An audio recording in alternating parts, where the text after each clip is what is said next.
Okay, for just a second, I want to kind of set the table tonight for why we're here. And we have a small crowd tonight, but I learned a long time ago not to despise the day of small beginnings. Because we've had big meetings and we've had small meetings, but Grassroots America makes a difference in this community and now around the state. We're proud of what we do. And every election is important. Just ask a veteran. Right? Ask a veteran. Veterans and their families don't spend their time, their lives, and their fortunes for a bunch of lazy Americans who can't even care about their elections. That's not what they fight for. But you know, a lot of times we have thousands of people through the generations who have benefited from things they never really had to work for, never had to sacrifice for. So the reason that we have candidate forums is because we care about every single election. It's important who we elect to every single office. And so for those who get all freaked out and want to run up to me at a grocery store, at the post office, or somewhere and start asking me about why in the world are property taxes so high and why this, I've gotten to the point where I say, well, do you know who represents you on your commissioner's court? Do you know who represents you on your school board? And if you live in the city limits, do you know who the mayor is?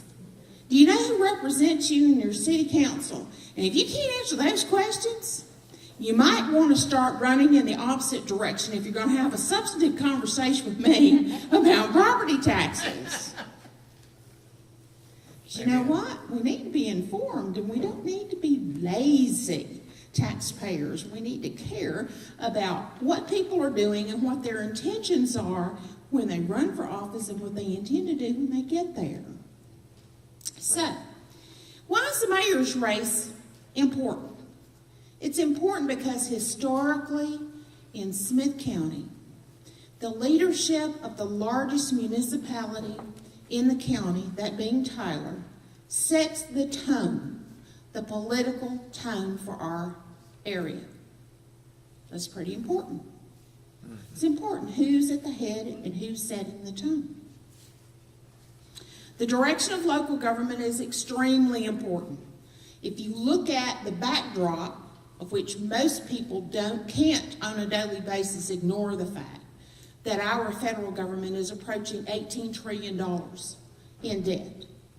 And as I preach all over the state of Texas spends too much, it borrows too much, and it relies too much on the federal government. If you know those things, and then you put that in context with the amount of property taxes, local property taxes you pay, and the amount of local debt that is in place. Thank God the city of Tyler is not one of those that has a lot of debt. That means that the future economic livelihood of your local community is going to be hampered one day, sooner or later. The economic engine, particularly small business, that is the economic engine of these United States and most any community, will not be able to generate enough revenue to thrive under that kind of debt, that kind of burden. Sooner or later, it has to have an impact. Just a minute about local debt. Of the 10 largest states in the nation, Texas is second in the nation in the amount of local debt per person.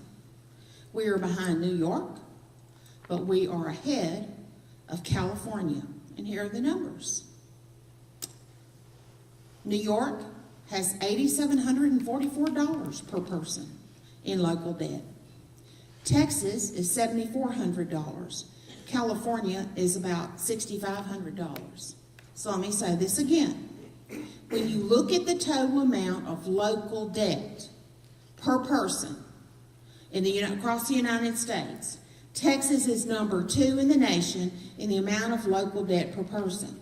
Now, right now, we don't have a problem with debt with the city of Tyler.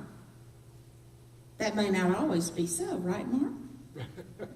So, we have to care about the direction, about the core principles of the people who are going to be representing us. So tonight, let me go over with you all. The candidates already know these rules, but for the sake of the video, and for people who will be watching this later as they make up their minds about who they will vote for, the rules are these. Candidates may sit or stand to make opening and closing statements. Candidates may use paper during the debate for note-taking. Candidates may not send or receive text during the debate, nor ask for assistance from campaign supporters or staff. Candidates may use charts or graphs or appropriate props to help make their points during closing statements. Candidates should spend time debating the topics as posed by the moderator. Attempts to change the subject will trigger the traffic cop moderator, and Ernie Clark is the moderator tonight. Ernie has been chosen as the moderator because he's a former city manager for the city of Tyler, and he's well versed in city governance. This will be a Lincoln Douglas style format. The debate will begin with a 2-minute opening statement by each candidate. Have you all conducted the coin toss? Great. The debate will follow this format. There will be 4 15-minute quarters. Candidates are encouraged to discuss the topics and debate their differences. The moderator will not allow one candidate to monopolize the 15-minute time limit for each topic. It's up to each candidate to engage fully in the discussion in order to get his or her positions known. Candidates should jump in to debate and not be shy. Are either of you guys shy? Okay, don't be shy. I'm shy. Martin, you're in a church. Let's not be struck by lightning this early in the round. Okay, so you all need to not only be talking to the audience, but you should talk to each other, okay? The security of debate topics and questions. Grassroots America never reveals debate topics or questions in advance of any debate or forum. The moderator will present discussion topics at the beginning of each 15-minute debate quarter. In other words, the topics will not be read out in advance. The candidates will have 3 minutes each to close in the reverse order of the opening statements. During that close, the candidates may include a rebuttal, or they may finish an important point they were unable to complete during the debate format. Extra time will not be allowed for candidates to trade barbs. When your 3 minutes are up, they really are up.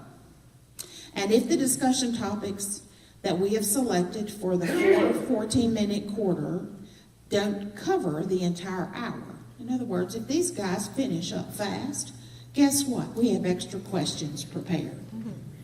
So, having said that, let me introduce to you Martin Heines is a candidate. He is also a city councilman. And Mr. Joel Rando is a local businessman. And we thank you both for running for office. Thank you. Now, Mr. Moderator, it's your turn. Y'all get the questions? Yeah, I thought I handed you the Oh, question. ma'am, you won't give them to me. Can y'all make sure your mics are turned on, please? Sure. Testing, 1, 2, 3, testing, 1, 2. Don't turn them off. Turn them on. Testing, 1, 2, 3, testing, 1, 2, 3. Hello. Is it not on? Is that on? Yeah. Okay. Are we ready, gentlemen? Mr. Rando was selected first. We had a coin flip. He won. So at this time, your opening statement, please. Hello, I'm Joel Rando, and I'm running for mayor of Tyler, Texas. As y'all know, I'm 39 years old, but I'm proud to say I've been a Republican for 40 years. That's proof that there's life at conception. One of the reasons I'm running, and one of the points I have to make, because I only have 2 minutes real quick. I have a lot of points, but I'm probably going to run out of time. One of the points is, Mr. Heines, I want to ask this to you so you can answer it at some point. You flipped to Republican now, but you were a Democrat. I'm glad he saw the light. Don't get me wrong. But that's one thing I don't know. I'd have more respect if you just said I'm a Democrat and this is who I am, take it or leave it. Because I'm a Republican, take it or leave it. When I go campaigning on the north side and they slam doors in my face because I say I'm Republican and these are my people, I don't take it personal because I'm still going to stand up for it. I had a group, the Firefighter Association came up to me and they said they wanted to double tax property taxes. And being new to Tyler, I thought maybe that's a good thing. I don't know. So I did some research and I thought, well, I'm part of the grassroots people, and it's a bad idea, bad. And they said, that they'd help me out with some financing, boots on the ground, things like that. And we both went in front of them at the Holiday Inn, and we both stood in front of them, and we told them while we were running. Well, they chose to endorse him. They called me on the phone, and they said, Joel, sorry you didn't tell us what we wanted to hear. And we've worked with Martin before, and we think he can help us on property taxes. Now, if that's not true, go call him. Thank you. Mr. Heines? Thank you. My name is Martin Heines. I grew up here in Tyler. I was born here in Tyler. I grew up on by Andy Woods on Clyde Street. That is when Clyde was in South Tyler. I went to Hubbard and Robert E. Lee High School, and after high school, I went to the University of Texas Business School, where I graduated with a finance and a urban land economics degree. When I came back to Tyler, I worked and have worked for the last 30 years with my father, John Heines, who is a real estate appraiser. And now I work with my nephew in a family business where we do property management. I was elected in 2010 as a city council person, and I served last year as mayor pro tem. I have spent 2 years on the mayor's audit committee and 4 years on the Economic Development Committee. We have a city manager form of government. That means that the city manager handles the day-to-day operations of our city government. The mayor is responsible for vision, direction, and financial oversight of our community. The mayor is a volunteer position. We are not paid. It's nonpartisan, and we have the great thing that everybody should have, that's term limits. You're allowed to serve 3 2-year terms. And we're financial stewards of this community. The past 3 mayors, 2 of them served on the city council, Kevin Eltife and Joey Sieber, before becoming mayor. Barbara Bass served as an auditor for the city, so she was very familiar with the 36 funds that we have. The city of Tyler is financially solid, and I will be more than happy to address these issues during this debate. We have no general obligation debt. Our tax rate is much lower than our peer cities, even twice as low. We have a AAA bond rating that we attained in 2010. Thank you. Look forward to talking about it. Thank you, gentlemen. So the first question will go to Mr. Rando. The city of Tyler is applauded because of its conservative approach to governance since the implementation of the Blueprint business plan and because of its lack of general obligations debt. Please be specific and tell us your plan for continuous improvement in the city of Tyler as it relates to cost containment and quality of service. Describe any areas needing improvement. Can I have 4 minutes? Is that right? It's a 15-minute 15, period for okay. you all to share the time. Right. Okay, today. sorry, I have a lot of stuff here. If you don't know about Tyler, you can learn easily. All you have to do is ask some questions. And the city is real good at putting up a smoke screen and showing all the positives and not the negatives. They say we're transparent. I wish that was 100% true. And that's what I would bring as mayor. I have no special interest. Let me repeat that. I have no special interest. I'm a locksmith, but all I do is unlock cars. I'm not doing this for the money because it doesn't pay anything. I'm not doing it for any other reason than I feel the call to have integrity. Joel, we need to concentrate on the question, okay? Tell us your plan for continuous improvement in the city of Tyler as it relates to cost containment and the quality of service. Okay, well, I don't agree with the spending that they do, and I'm the true conservative in this race. If y'all have to know, parking garage, for instance, specific point. I didn't agree with that. It's millions of dollars, and just because we don't have debt doesn't mean we need to spend money. That's how they look at things. We have no debt, so we can buy this. We have no debt, so we can buy that. And we just keep spending all this money downtown and they think it's because of growth. I don't think that we need 4 levels of parking garage. But, I mean, I've been downtown several times, and I always found a spot. I don't think you have to pay to go park at downtown yet. We are growing, but we don't need it right now. And we spent $1 million specifically on the Tyler 21 plan, and it said that we didn't need it, and we still built it. Now, people don't know that, then go research it. Go find out the truth. It's easy. Just ask questions. I've talked to city employees. Another way we need to improve our city specifically is the Liberty Hall. We spent $1 million raising $1 million for Liberty Hall. They charge you $800 to rent that thing. They charge a $200 deposit, and if you don't pay the whole $800, they won't even put your name up there. You can rent it for a few hours, but then if you don't pay the entire $800, you can't put your name up there. They won't advertise you on the website, and they won't advertise you to TV. It's all about the money, and it's closed more than it's open. That is ridiculous.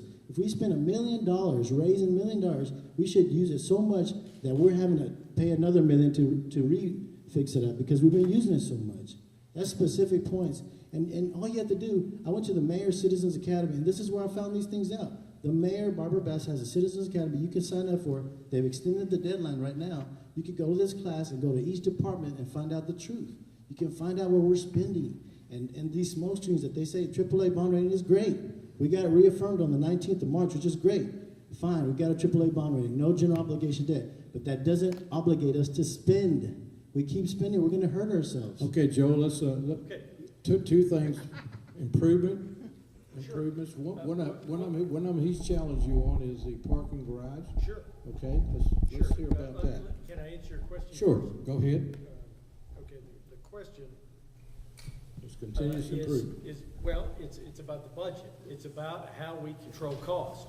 And let me tell you, we just went through and we're set. Is it not on? Okay, then I'll just stand up and talk. How about that?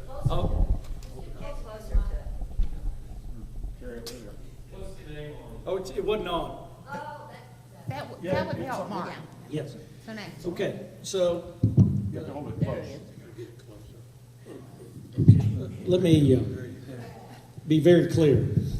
We had sales tax declined 10% from 2008 to 2010 in the city of Tyler. 42% of our income, revenue to the city comes through that sales tax. The property taxes were on a trajectory of going up 10% per year. They went down from all the way down to a negative growth. With that, that means we had less revenue coming into the city of Tyler. So what we did is we froze 140 positions in the city of Tyler, and we cut spending. Unlike any other government you'll ever see, we actually cut spending.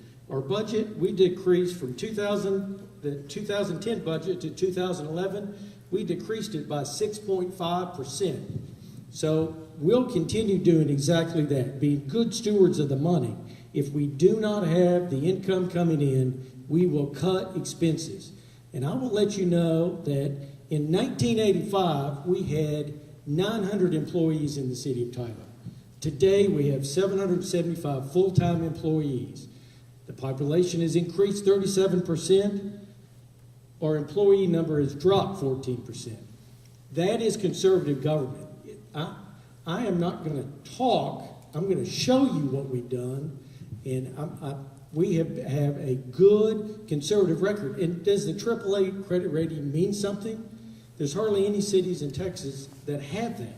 And the reason being is that we have no general obligation debt and we live within our means. The tax rate that you pay at 22 cents is by far the lowest of any peer city in the state of Texas. We do live within our means, and we're very serious about keeping the budget low. These are not gimmicks. This is not a joke. There are no tricks involved in the city budget. This is factual information.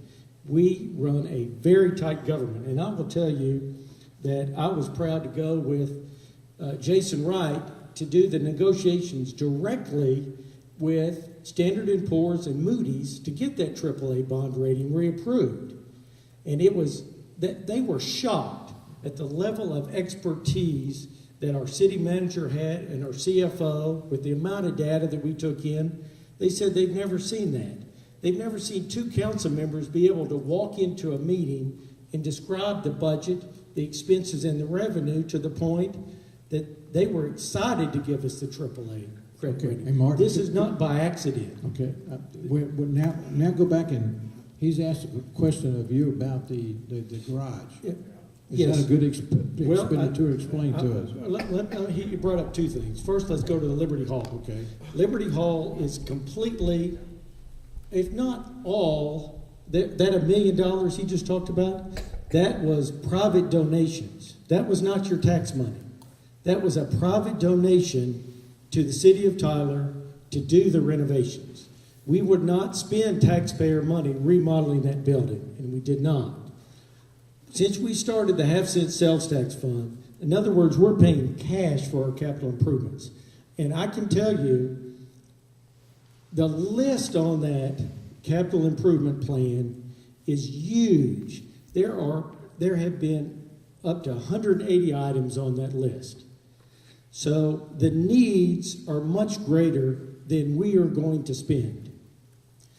That half-cent sales tax is the reason we have no general obligation debt and our taxes are the way they are. And I'm committed to continue that. We are not going to do general obligation debt. We're going to spend the half-cent sales tax fund. The half-cent sales tax fund, we have spent $160 million since it was instituted. Those have brought, the biggest expense on that was $60 million to the Grande extension. That has helped traffic immensely in this community.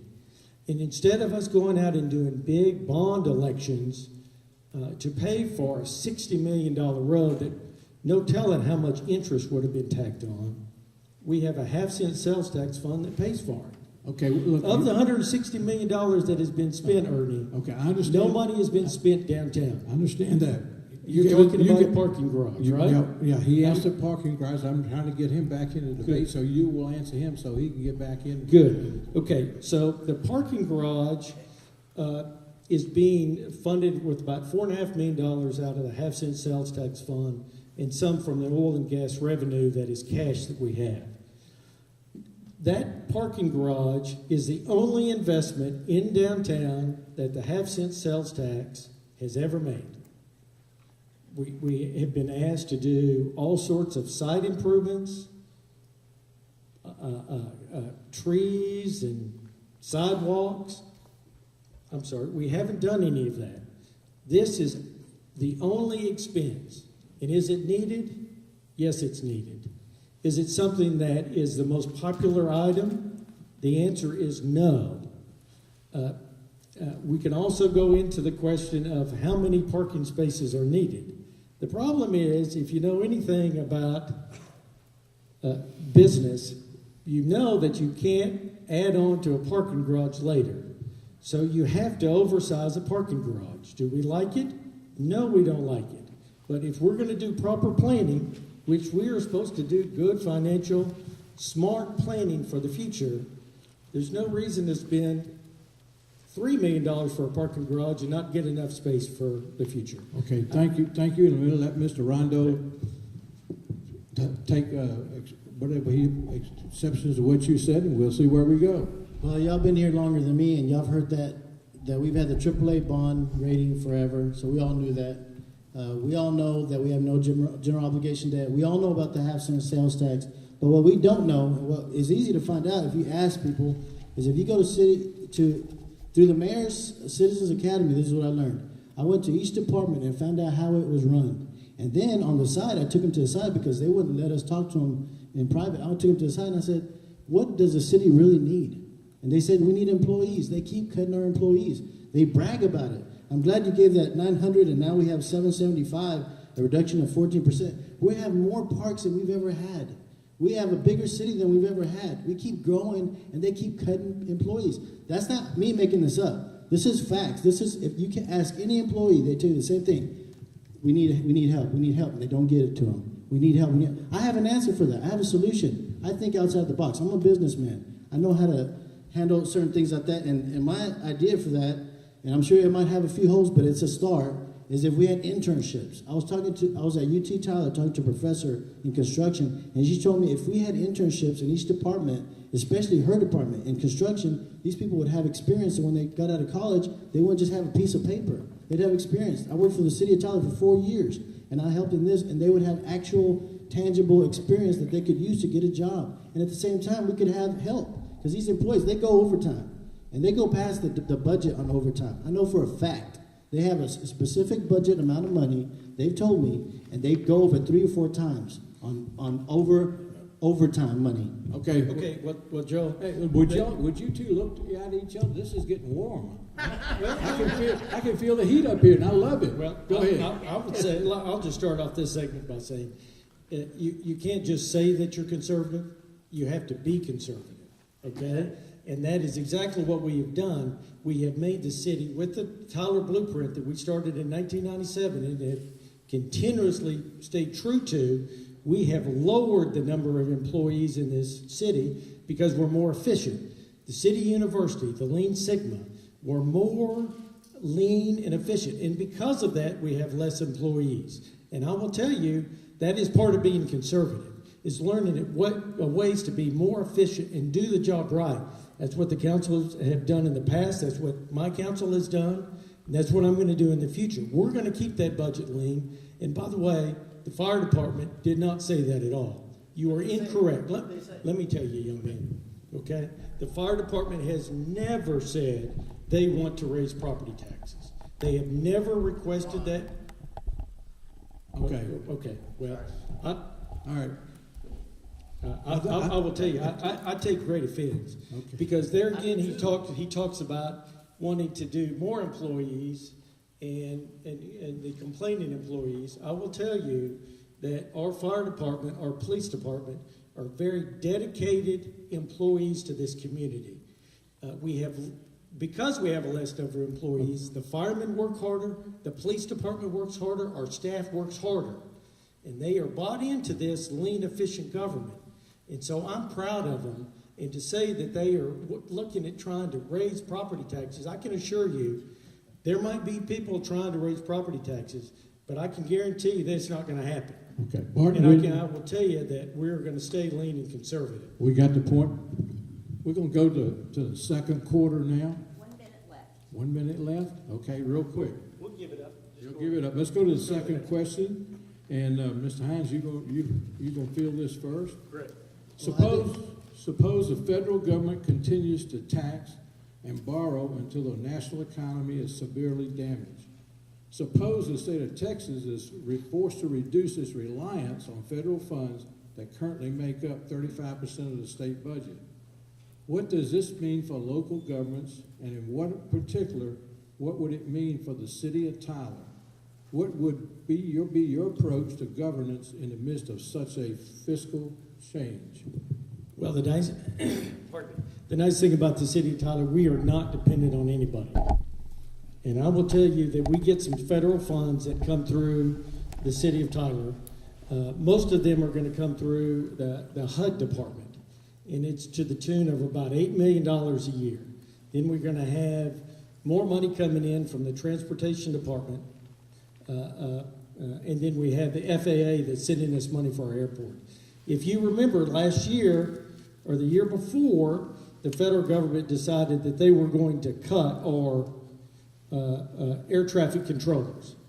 And what we did at the city of Tyler, we did not write them a letter requesting those folks back. We're not going to ask the federal government, if they're not going to send us the money, we're not going to beg for any money. We are not going to request it back. What we said is our employments are much more at the city of Tyler than they are at Longview, and you have this huge federal bureaucracy in Longview's airport. So I said, we said collectively as a council, you can either send those folks over here or we'll do it ourselves. We can take care of it. If we get cut back on funding transportation, we will cut the funding. If we get cut back on HUD, we won't spend that money. We are very self-sufficient in our community. In fact, the state government sends us some money through the highway department, but basically we pay the state government. They're not sending us money. So I am not worried that if the state government quits sending money and the federal government, my job as a true business conservative is to make sure that we are not at the whim of the federal government. And I can tell you today we are not. And we will continue that. Mr. Watley, as a city councilman out here, we will continue to fight that. Thank you. Okay, Mr. Rando. Well, I think it starts in Texas. We can't say to cut federal spending and that we don't want any government, and then us ourselves take everything that the government will give us. We got to start somewhere, and we could set that bar. We could say, you know, on some things we have to take federal assistance and grants, but a lot of stuff we don't have to take everything, and it's not free money. People always think it's free money. Oh, we got a free grant. We got a free federal grant to do this and do that. It's not free. Somebody's paying for it. Either down the road, my son's going to pay for it. His son's going to pay for it. It's not free. We need to start in Tyler, in Texas, and say, we're not going to spend anymore. I voted with the school bond against the spending of the school bond. And I had people come to me and say, oh, you're one of those grassroots people. Oh, don't you want your kid to have better education? He's going to be lacking in technology. It's just because there's better paint on the outside doesn't mean he's learning more. And that's the problem I have with the library. We're spending $7 million on the library, and great, let's make some improvements. But let's get some books too. Let's not just get a better looking patio. You know, and that's what I would bring to the table. I would say, guys, let's think about this. Like my best friend who's 93 years old that grew up in the Depression says, I'm not tight, but I'm frugal. And I'm not tight, but I'm frugal. I wasn't born this way. I had to learn it. And this is what I see in the city through the Mayor's Citizens Academy. You can learn these things too. Get involved, ask some questions, and they'll tell you the truth. They'll tell you what you can't hear at other places in private, because there is a fear factor. People are afraid of you. They don't want to, you're not as approachable as I am. And that's what I bring to the table too. I can go to the north side and tell them and ask them, what do we need? And they'll tell me. They're scared of you. They're scared of our city manager. That's fact. If you don't believe me, go ask them. It's not hard to get answers. Okay, can you give us an answer on the library? I wish my wife would be a little scared of me. She doesn't seem to be at all. On the library, we're spending about $700,000 on the library, and that again is a private gift that was given to the city. It's not coming out of taxpayer money. It's a gift that we received at the city council the other day. Look,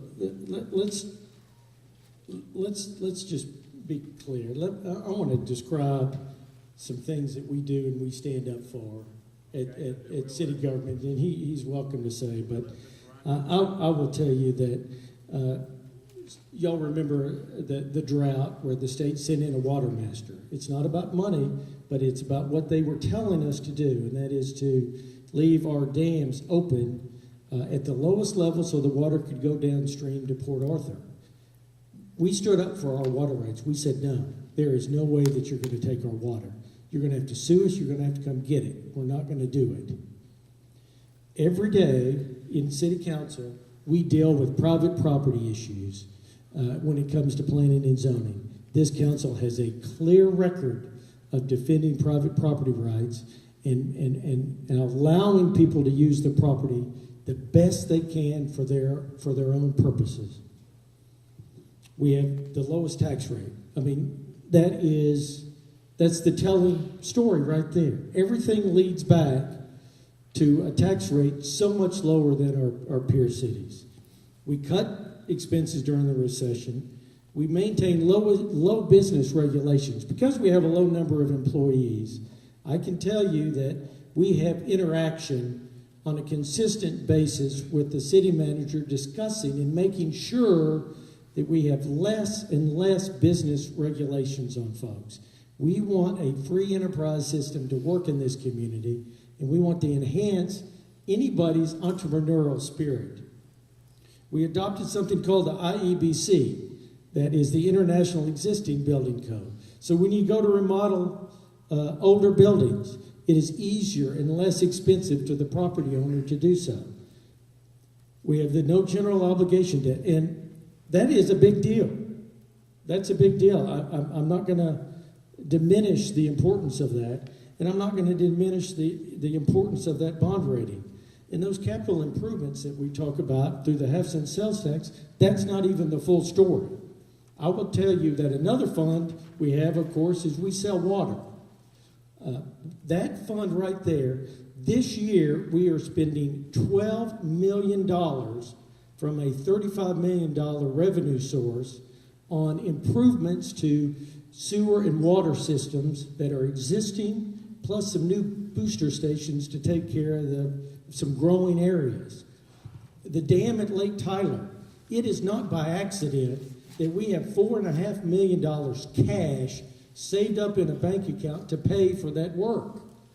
We work at this every day. It's not anything to scoff at and say, oh, no big deal. We have to fight for this consistently. We have to stand on the principles that we have to make this happen.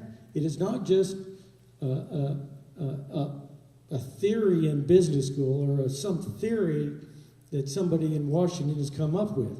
This is Tyler, Texas. We do things different. We do them right. And when I'm mayor, we're going to continue doing this conservative approach to city government. It's Okay, work. Martin, Let's go. Let Mr. Rando challenge whatever he wants to, what you just said. Well, he's Mr. Obvious. He says everything we already know. You can read these things on the cityoftyler.org. You can read all these things. In 2008, we did lose a lot of stuff because of the bubble. We all know that we had to tighten up our belt back then. We all know these things. I'm talking about the future. I'm talking about now. I'm talking about facts. I'm not scoffing. I'm saying I am going to be a mayor that represents you. I'm not just going to be a mayor that represents my city council and my staff. Yes, they do a hard job. That's why they need help. They do a hard job every day, but some of them need help, period. And that's what we need to look at. If we don't have in the budget, internship. We can figure something out. There's some smart people in our staff. The city manager is very intelligent. He does a great job. He has degrees in it, but we need to get together with you guys, not just each other, and say this is what's best for us, buddy, old pal. Let's ask you guys what's better for Tyler. You know, I have no special interest when I'm mayor. I will do capital improvements. Period. I'm not going to build garages and things like that. I'm gonna be tighter than you've ever seen. I'm the most conservative person up here. Yeah, what capital improvements do you propose? Streets.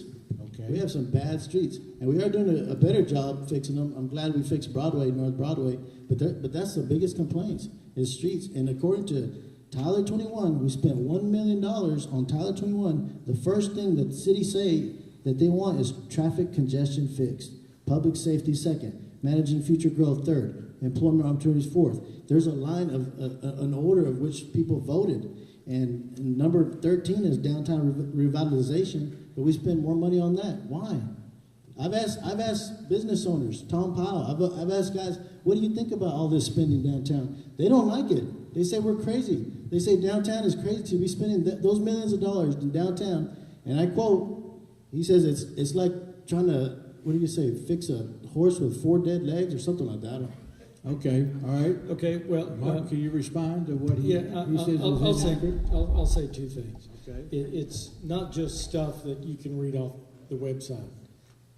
It's stuff that we actually do, and we take extremely serious what we do. We just don't read it off the website.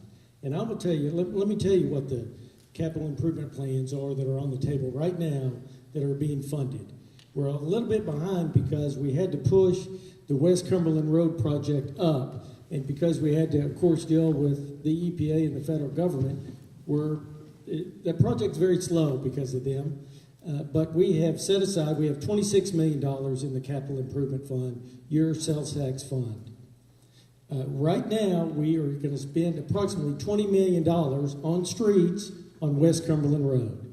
That's extremely needed to help the congestion on Broadway, and especially with all the new stuff that's going on Old Jacksonville, including Jack Elementary, getting people back and forth across that corridor.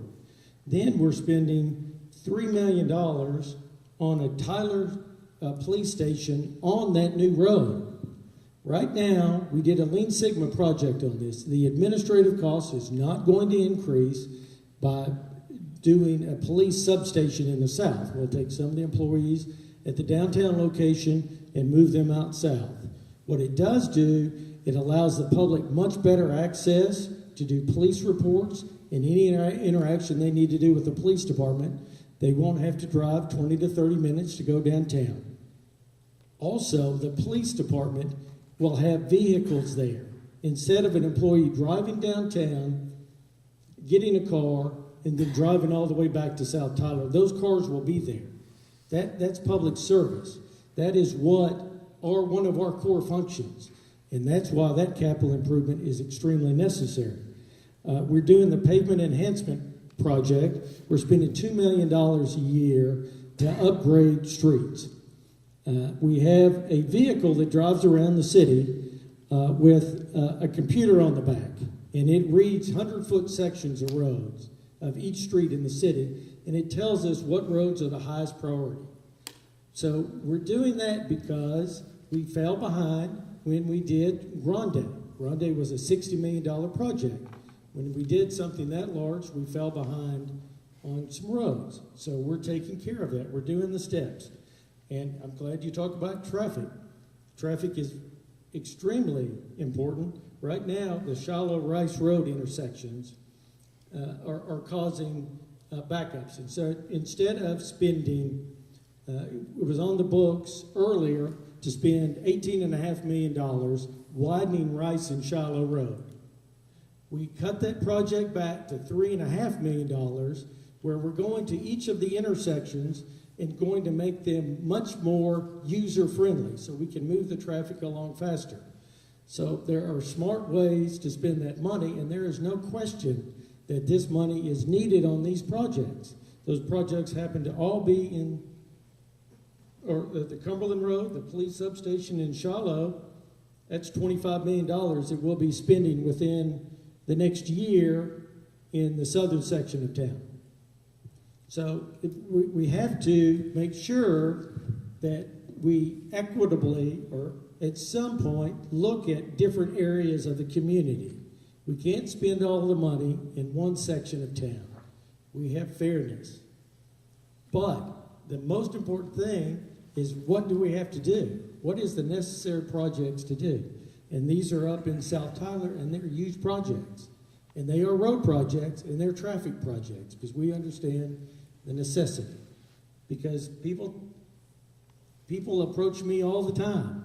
Believe me, before this meeting, I have several friends in this room that are not shy to give me their opinions. And I can assure you that I'm very approachable, and I am approached all the time, and I listen. It helps me to go through a campaign. It helps to go through these events where you speak to people and to get feedback. And that's what we do. Okay, Martin, time's up. We're going to go to our third quarter. And Mr. Rando, you're on for this question first. Please cite the two biggest challenges, let me repeat, two biggest challenges to the city of Tyler, and include any issue that may be a serious future threat to the economic health of the city and thereby have negative impacts on the county as a whole. Please include your solutions to these challenges. Well, again, I'm all for improving the roads, but, there's other improvements. That's all I'm saying. I agree with some of the things he says, but there's room for improvement, period. This isn't Mayberry, and that's the impression that people are getting, is this is Mayberry. Everything's fine. Keep giving us your tax dollars. We're doing a good job. Don't worry about it. Don't look too deep. Don't worry about it. We're okay. Okay, hey, We're Joel, okay. you can do that in your closing statement. Okay, we want you to answer the question about the two biggest challenges and the serious threat to the economic health of the city and what negative impacts it will have. The biggest challenge is traffic, of course. As we grow, we're going to have a lot of traffic. And I'm from San Antonio, and I don't think it's a big deal, but in Tyler it's a big deal. But when you've been in San Antonio, you'll realize that it's not as bad. But the second thing is public safety.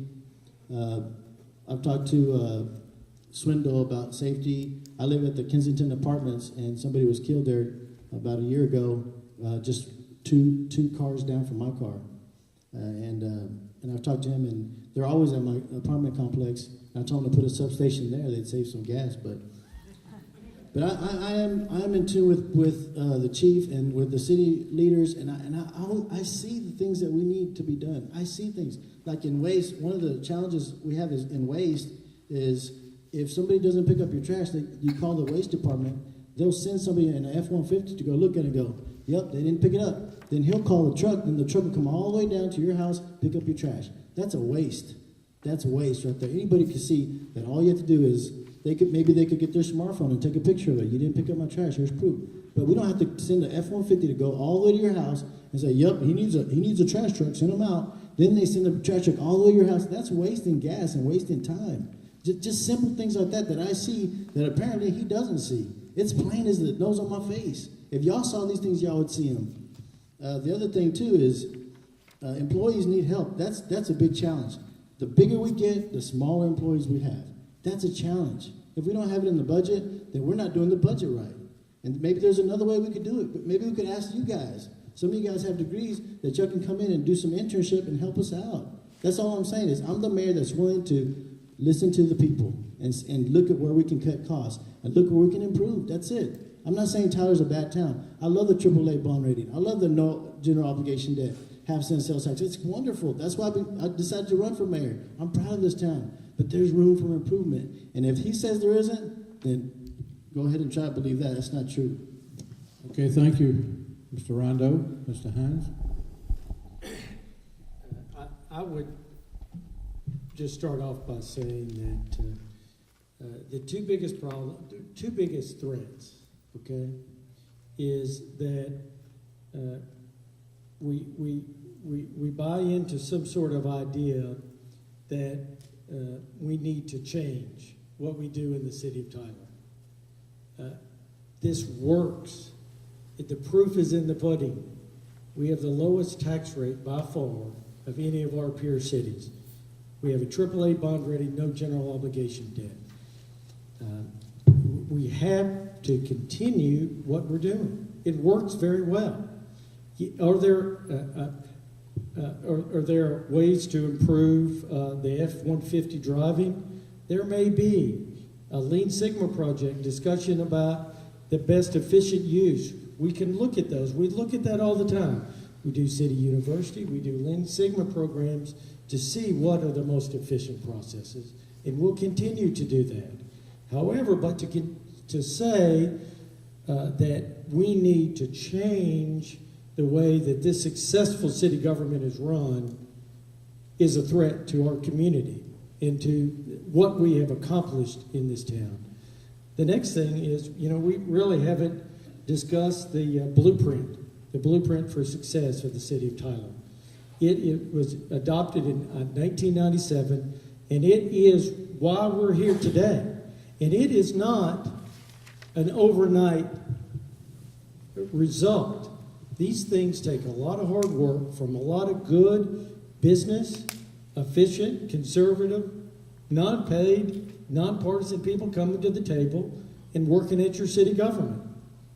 The blueprint basically defines how we want to run the city as close to a business as possible. And we do that. We look at operations constantly to see if we need to update and change to be more efficient. Can we save some taxpayer money here? Will it be more efficient to be in the private sector, or should we do it in the public sector? We do that all the time. So tonight it is apparent to me that the biggest thing that I worry about is people wanting to change and saying they have a better way. Because we have proven in this city government to be very efficient and very conservative and very businesslike. Thank you. You want to challenge that, Mr. Rando? Yeah. I'm not trying to change what works. That's dumb. If the system's working, why change it? I always say that. If it's not broke, why fix it? The AAA bond rating, the thing. Again, Mr. Obvious, I'm not trying to change those things. And I'm not a threat. I'm a threat to him because he's trying to be mayor. That's the fact of it. I'm not a threat to the city. I'm an idea. I represent an idea. And that's all I'm trying to say is we have ideas, and if we work together, we can get those ideas implemented. We can save more money. I'm not saying that I want to change everything, but I think Tyler's great. I don't want to change it, but I want to improve it, and there's room for improvement. That's all I'm saying. And Challenge him if you want to. can I say one more thing? Yeah, no, I want you to define, He wants to challenge I you. want you to define something. Sure. Okay. What do you want him to define? Well, he said of all the improvements, so I'll go ahead. Okay. What do you want? Sorry, You said that can you state your question? Yes, you said you have a lot of good ideas, Okay. so I'd like Ready? to, yes. Good. Thank you. The first idea I have, besides the internship, is I'm a locksmith. And I don't do all the locksmithing. All I'll do is unlock cars. But what I do is, as I unlock cars, I've noticed that police and fire are always there unlocking cars before me. Sometimes they beat me there. And I asked them, whether he wants to admit it or not, the president of the fire association, the treasurer, and the other guy came up to me, and before, when they're trying to find out who they're going to endorse, who would say their lingo, they come up to me and they tell me that they take that big old truck. First, they're griping that 60,000 miles on a big old fire truck is way more than anything on any other vehicle. They said they need more fire trucks. They need another fire station. That's why we need to raise property taxes. That's what they told me. That's what they need. They said now they're closing down the downtown branch fire station. They're making them go down south. And they said they didn't like that. They said, but they're afraid of me because I'm with you guys. They know where I stand, that I don't want to raise property taxes. They even mentioned doubling them. Not that that would ever happen, but they mentioned it. He can deny it all he wants. He knows that's a fact. You can go to his Facebook page, and he has pictures with the firemen, and they're passing out their signs. By the way, all my signs were taken up and thrown in the trash. Who told me they were thrown in the trash? Martin Heines. Do you deny that? On the ballot drawing day, he told me, oh, have you noticed your signs have been missing? I said, yes, I have. What happened? Well, my supporters got rid of them. They've been calling me. They said that they're supporting me, and you need to do your research because those things cost money. Yeah, they do, especially when you don't have it. I'm not going to spend any big dollars anymore on signs because they might go missing. That's why I have these cheap $5 ones now.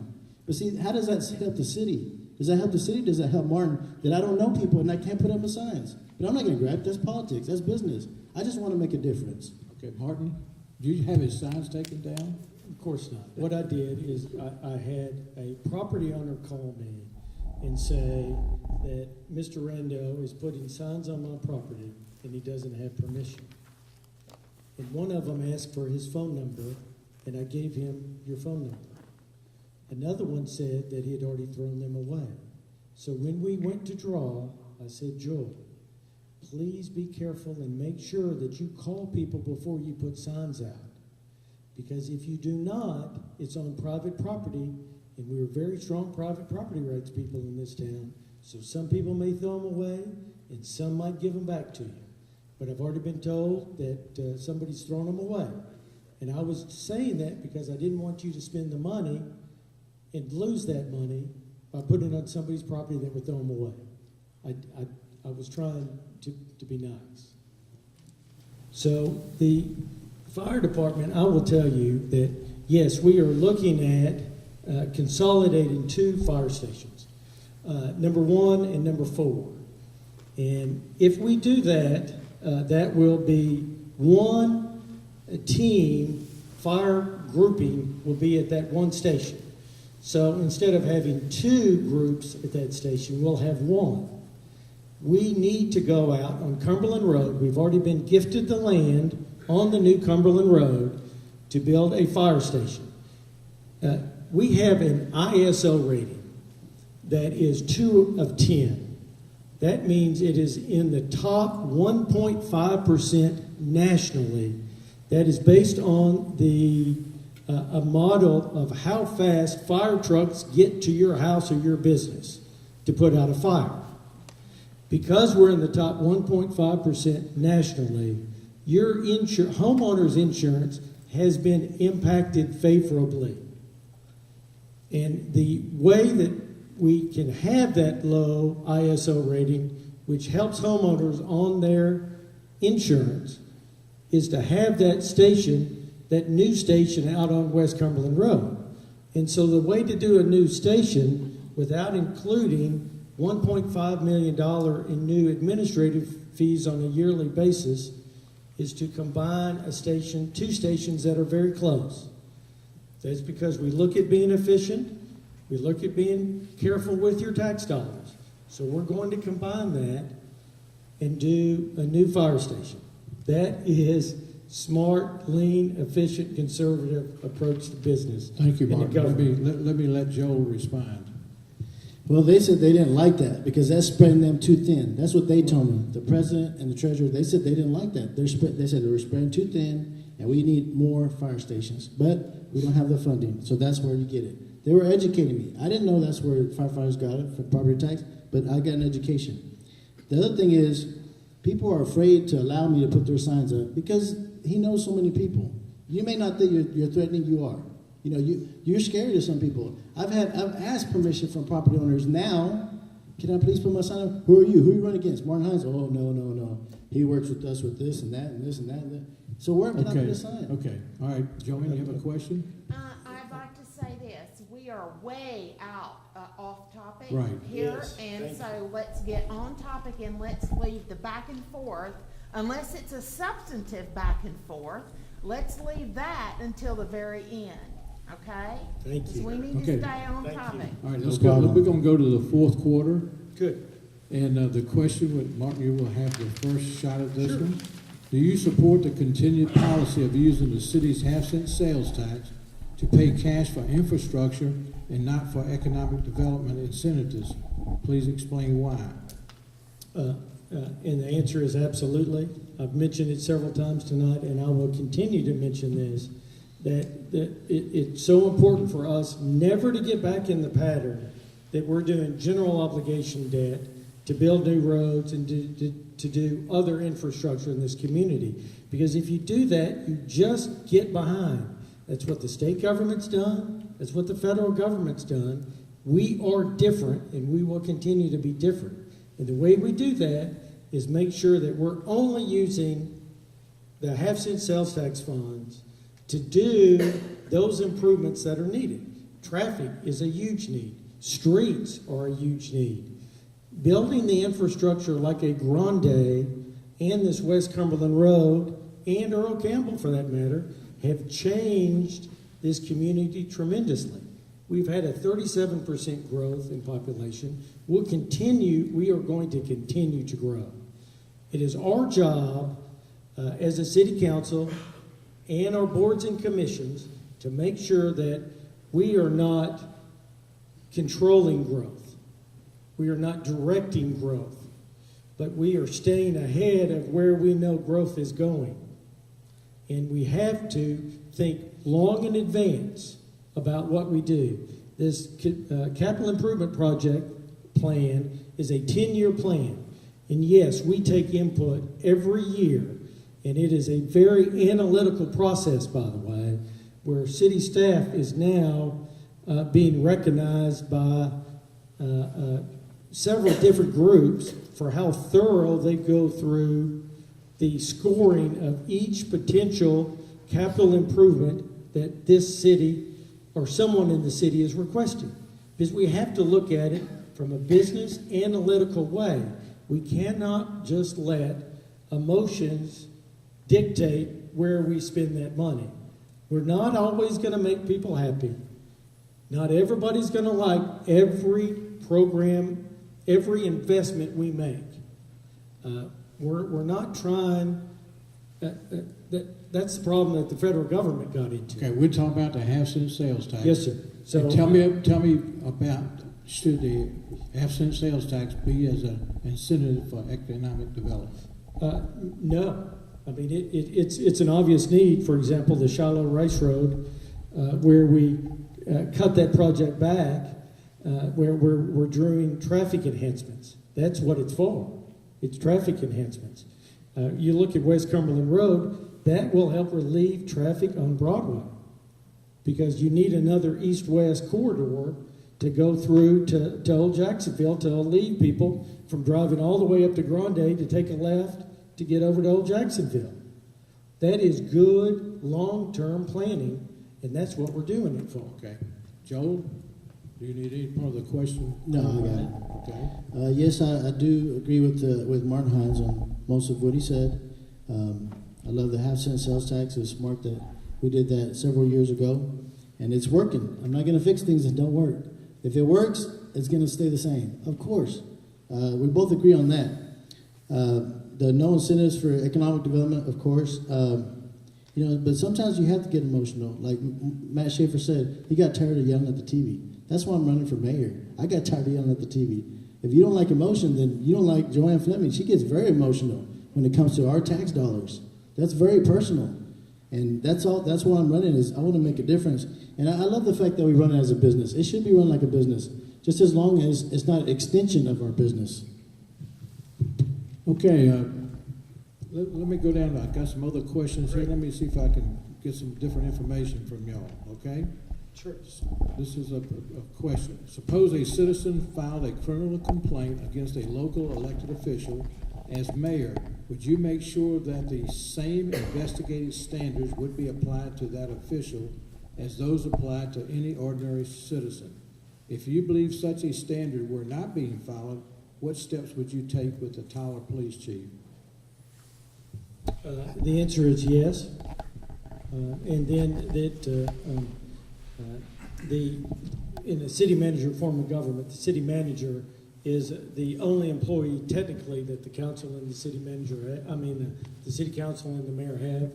So the process is to go through the city manager to make clear the issue, and then to request a specific answer from the city manager relating to that topic. And I can assure you that as a city council and a mayor, we ask questions like that almost on a daily basis. So yes, definitely. Nobody's above the law. That's obvious. Okay, thank you. Joel, how would you answer that question? I agree. I don't think anybody is above the law, but I don't agree that we should be at the same standards. In fact, there should be higher standards. If one of us becomes mayor and you're caught with DWI, I think the standards should be even worse, because to set an example. Okay, thank you. All right, let me pose another question to each of you, this time to Mr. Heines. Is annexation beneficial for the current taxpayers? Explain yes or no. Because we have such a low tax rate, we have to be careful with that. And it determines if there are municipalities around us that have potentially been interested in the city of Tyler being more involved with them. The difficulty is that the other cities have general obligation debt and higher tax rates, so it's very hard for us to mix with that situation without costing our taxpayers additional funds. The annexation into more of the rural areas, the benefit is to the people in the rural areas more than the city. Our tax rate is so low, you get fire, you get police, you get about half the cost on your water in the sewer, half the cost on your garbage. So it's a very good opportunity for people in the county, because I believe they're paying 8 cents right now for their ESD service, and that's just for fire. So when you look at a tax rate of Tyler at 22 cents, it is a real bargain for people in the county. So that makes it a little more difficult, by the way, for us to look at annexation because we're such a low tax municipality. Okay, thank you. Joel, is annexation beneficial for the current taxpayer, and why? Yeah, I agree with him. I was talking to the ex-mayor of Jacksonville yesterday at the city council meeting we had, and he was explaining how his toughest issue was paying debt during his term or whatever. But yeah, I'm with him. I think that we have the lowest property tax, and I guarantee you I will make a pledge to keep it that low. Okay. Another question real quick, and then we're going to conclude this. What should the city do to reduce vehicle congestion inside Loop 323? It doesn't appear Toll 49 accomplished that stated goal. I'll be happy to go first. the difficulty for increasing population is that there is a significant need for transportation. We have, since we've been on the council, Mark as well, we came on about the same time, we have done the computerized traffic sensors that it's a little computer that counts the number of cars and the lights are synchronized better than ever. However, with the population growth, especially in the areas of South Tyler where so many people come into our city, we're a city of 104,000 people. On any given day, there could be 250,000 people in Tyler. And a lot of that is based on healthcare and retail. And the retail in that, the mall and the new area that's being constructed, will continue to be very difficult traffic. That's why, we're looking at anything we can do to make sure and maintain, for example, Old Jacksonville Highway. We need to make sure that we're not putting lights on Old Jacksonville Highway. We need to make sure that Broadway already has all those lights. We need to just have them function as well as possible. And look, we're not going to spend the money. You can't do overpasses on Broadway. The mitigation cost to the property owners would be so cost prohibitive, we can't afford to do it. So we need to make sure that the different corridors we have the best signals to do the turn lanes that are necessary. And we need to make sure that we cut down on the number of lights on some of the other access points out south. Thank you. Thank you. Joel? The only thing I could think of is to do more construction at nighttime when there's less traffic. That's how they did it in other big cities. Peter Ng is our city engineer, and I talk to him at least once a week, and we discuss the future of Tyler and the loop 323. Like he said, there's plans of doing a loop higher and plans going underneath, but it's very expensive, and I don't think we should do it at this point. We're not that big. But according to those little cameras, they estimate that we have 200,000 people in Tyler Monday through Friday, 8 to 5, because of all the different cities and trucks that come through here. So it is a big challenge for us to reduce that traffic, and it seems like it's just going to get worse and worse. But the main thing is communication with Peter Ng and everybody else and see what we can do. If y'all have better ideas, let's use them.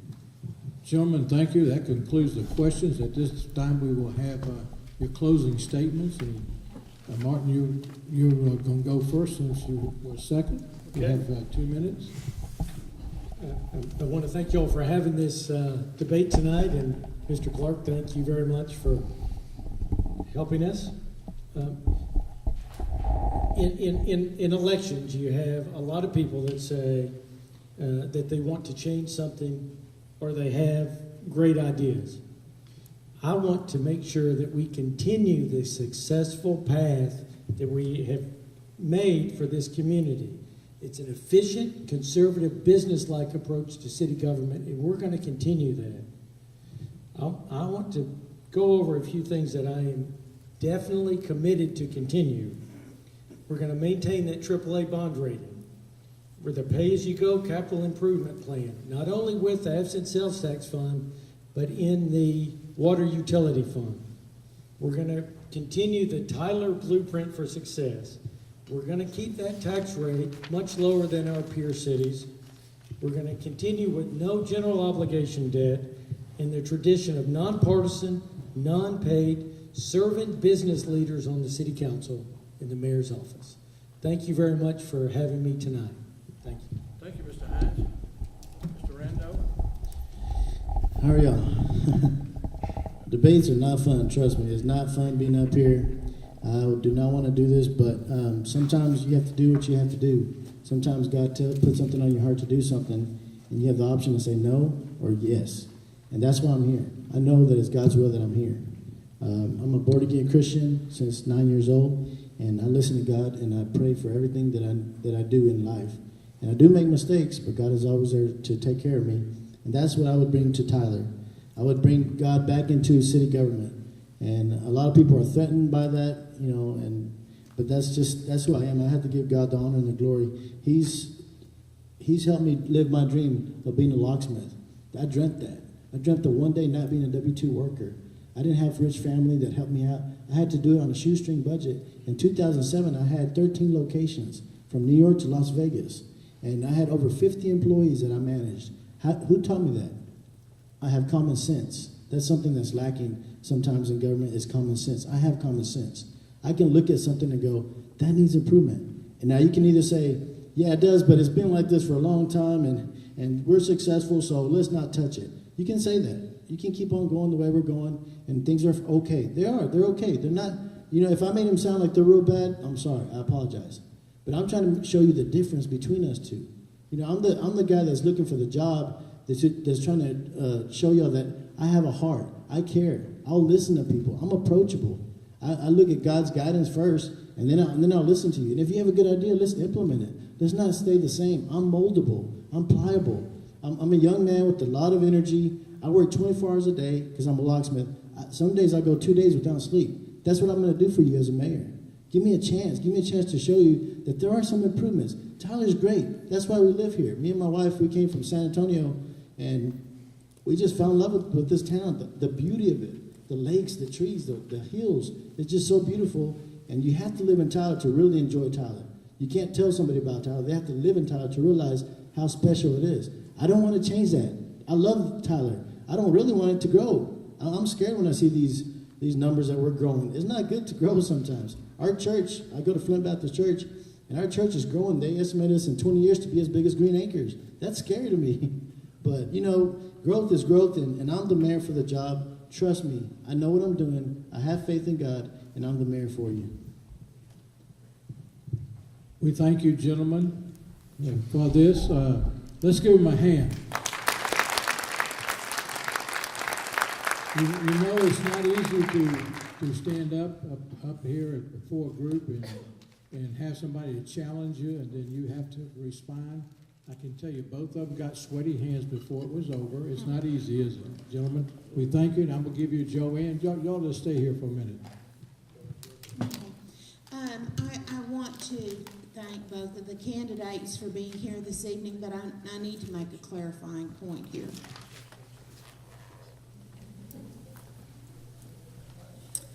I want to be sure everybody's really clear on the endorsement process for Grassroots America. First of all, we don't have anybody in this race.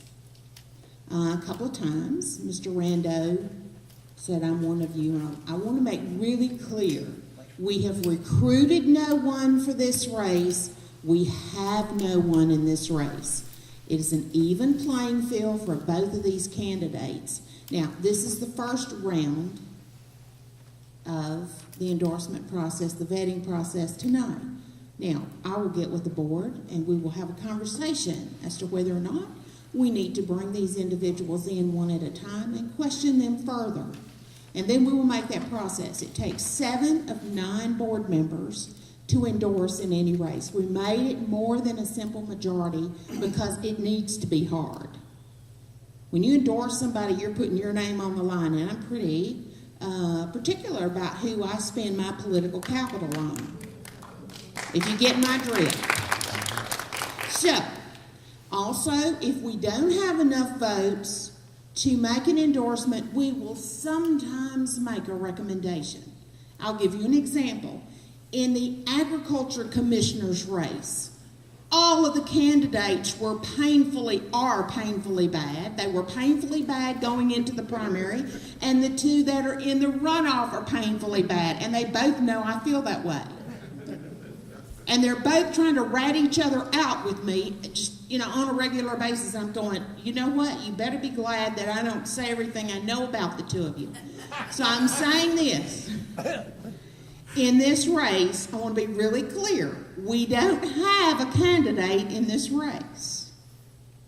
But we probably will eventually after we go through the endorsement process. So is everybody clear on that? All right, that's good. I want to make sure because I have had people, there's rumors all the time about who Joanne has in a race and who Joanne doesn't like. Well, you know what? Joanne is not the only one that makes a decision in this organization. That's why we have a board of directors. But every one of our board of directors is a very upfront person. If you ask them what they think about something, you're probably going to get the answer. Okay? So, thank you for coming out tonight. We appreciate it very, very much. And I'm getting requests to do a candidate forum for the city council race. I got a call about that today and about the school board race. So the Tyler ISD school board race. So we'll see about doing that. Otherwise, the board will just interview them. We'll take under consideration because we want it to be as productive as possible. I think what makes this very productive is because lots of people look for our videos on YouTube of the candidate forums. They get to go back to them and look at them. That's why we'll usually go through the effort and make the effort of calling a meeting, even though we know we'll probably get low turnout, okay? So thank you very much for coming out. Have a safe trip home.